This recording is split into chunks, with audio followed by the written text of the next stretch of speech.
Alors le nerf ulnaire est un nerf issu du faisceau médial du plexus brachial. Il chemine ensuite au creux axillaire, c'est le plus médial des trois nerfs, en dedans de l'artère axillaire.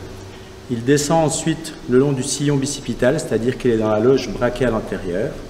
À une hauteur variable, il traverse le septum intermusculaire médial et se positionne en arrière dans la loge brachiale postérieure. Environ 8 cm au-dessus de l'épicondyle médial, il traverse de façon inconstante une arcade fibreuse qui est l'arcade de Struters, où éventuellement il peut subir un stress.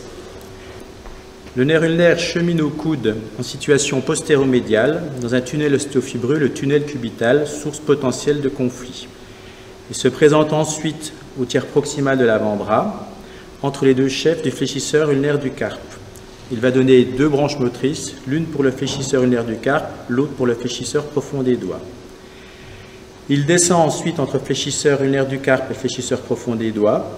Il va ensuite donner plus distalement deux branches sensitives, une branche dorsale sensitive qui va innerver la partie dorsale du bord ulnaire de la main et une branche palmaire cutanée sensitive plus distale.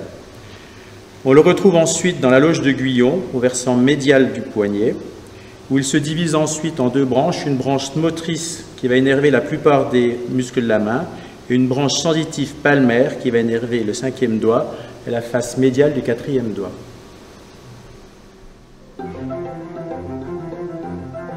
Le nerf ulnaire s'étend du faisceau médial du plexus brachial jusqu'au poignet. Pour l'étudier convenablement, le patient est assis face à l'opérateur, le bras en abduction, le coude sur un plan dur et l'avant-bras en rotation latérale, pour avoir un abord satisfaisant du versant médial du bras. Le plus simple pour repérer le nerf ulnaire dans sa portion proximale est de l'aborder de façon médiale à hauteur du tiers moyen du bras, où on l'observe en situation superficielle, et ensuite, grâce à la technique de l'ascenseur, on remonte jusqu'au creux axillaire, on le trouvera en situation médiale par rapport aux autres troncs principaux du bras. À hauteur du tiers supérieur du bras, le nerf ulnaire est en situation antérieure dans le sillon bicipital. À une hauteur variable suivant les individus, il traverse le septum intermusculaire médial, que vous voyez ici, donc là il se situe en position postérieure, et devient donc rétroseptal. Environ 8 cm au-dessus de l'épicondyle médial, il existe une arcade fibreuse inconstante qu'on appelle l'arcade de Struters, qui n'a rien à voir avec le ligament de Struters. Par la technique de l'ascenseur, on peut parfois observer un épaississement hyperéchogène autour du nerf ulnaire, que vous voyez bien ici, et qui peut de temps en temps, ou qui pourrait expliquer certains échecs de neurolyse du nerf ulnaire au coude. Pour étudier convenablement le nerf ulnaire au coude, comme il est en situation postéromédiale, il convient de se positionner différemment. Donc la paume de la main ou la main sur le plan dur et l'analyse postéromédiale axiale du coude.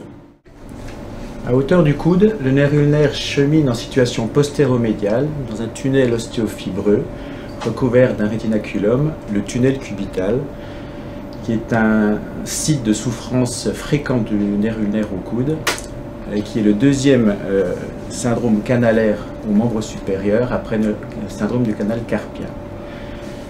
On voit bien ici le nerf ulnaire contre l'épicondyle médial et on doit effectuer une manœuvre de flexion pour rechercher une éventuelle instabilité du nerf qui pourrait passer en dedans de l'épicondyle médial et éventuellement également le chef médial du triceps brachial, ce qu'on appelle le snapping triceps.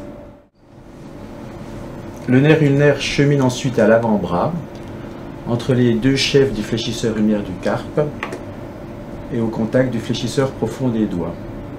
Il donne à cet étage quelques branches motrices qui sont parfois analysables, comme ici une petite branche motrice pour le fléchisseur ulnaire du carpe. À hauteur de l'avant-bras, le nerf ulnaire donne deux branches sensitives principales, et notamment une branche sensitive cutanée dorsale, que vous voyez ici émerger, se diriger en situation postérieure et sous-cutanée. À hauteur du poignet, le nerf ulnaire se dirige dans un tunnel ostéofibreux, le tunnel du Guyon, Il chemine au voisinage des vaisseaux ulnaires. La division terminale du nerf ulnaire se fait ici, avec la branche sensitive et la branche motrice qui part en profondeur et qui contourne l'amulus de l'amatome, qu'on perd assez rapidement. À hauteur de l'amulus de l'amatome, la branche sensitive donne deux rameaux terminaux, le nerf digital, le quatrième nerf digital, et le nerf médial que l'on peut suivre jusqu'en distalité du cinquième doigt.